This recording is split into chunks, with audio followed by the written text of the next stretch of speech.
ओम श्री साईराम. ओम श्री साई शंकराय नमः. शिवस्वरूप श्री साईना आमचा नमस्कार असो. शंकर म्हणजे शंकरेती इति शंकरा. शं म्हणजे सुख, म्हणजे सुख करता तो शंकर जो आपणास आनंद व वैभव प्रदान करतो. आणि साई म्हणजे साक्षात ईश्वर, म्हणजे भगवान श्री सत्यसाई सुख करते साक्षात ईश्वर आहे.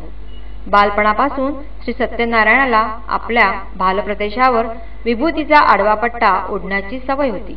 एवढेच नव्हे तर हा लहानगा आपल्या मोठ्या बहिणीकडे हट्ट करून विभूतीच्या पट्ट्यामध्ये कुंकवाचा टिळा लावण्यास सांगत असे. जेव्हा कधी हा पट्टा किंवा टिळा पुसला जाई तेव्हा तो ताबडतोब पुन्हा लावण्याविषयी सत्यनारायणाचा आग्रह असे.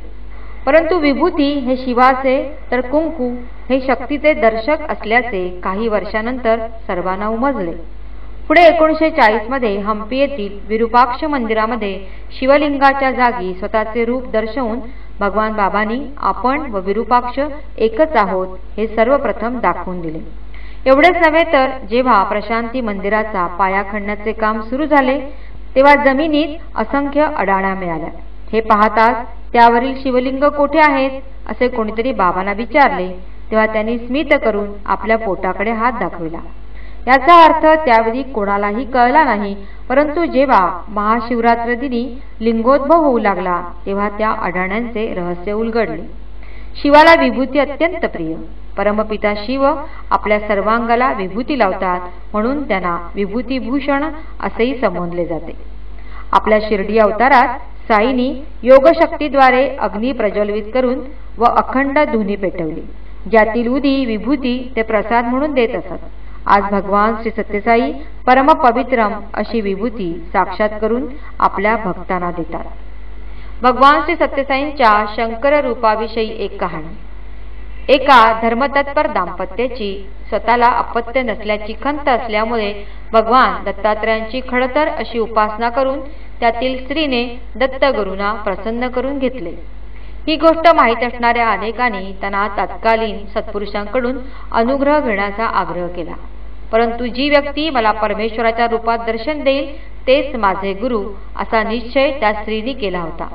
एकदा त्या स्त्रीचे पती गंभीर व्याधीने आजारी होऊन रुग्णालयात दाखल झाले. त्यावेळी स्वप्नात दर्शन देऊन श्री सत्यसाईंनी त्यांना पुट्टपर्तीस बोलावून घेतले. ज्यावेळी ते दोघे पुट्टपर्तीस गेले तेव्हा पहिल्याच मुलाखतीमध्ये त्या स्त्रीला स्वामींनी भारी अर्धचंद्र माथी शुभ्र गंगा लिंपिले सर्वांगा चिताभस्म अशा जटाधारी स्वरूपांचे दर्शन घडविले व पुढच्या आयुष्यात हे साई शंकर त्यांना सुखकर झाले. अशा या साई शंकरांच्या दर्शनामुळे आपली सर्व पापे धुतली जातात व त्यांचा चरणस्पर्श मिळताच आपण कर्मबंधातून मुक्त होतो. भगीरथाने खडतर तपश्चर्या करून स्वर्गातील गंगा पृथ्वीवर आणली. तिच्या प्रचंड जलौघाने पृथ्वी दोलायमान होईल म्हणून भगवान शिवशंकराने तिचे आपल्या जटेमध्ये अवतरण केले व नंतर ती पृथ्वीवर वाहू लागली. सर्व प्रजा सुखी झाली.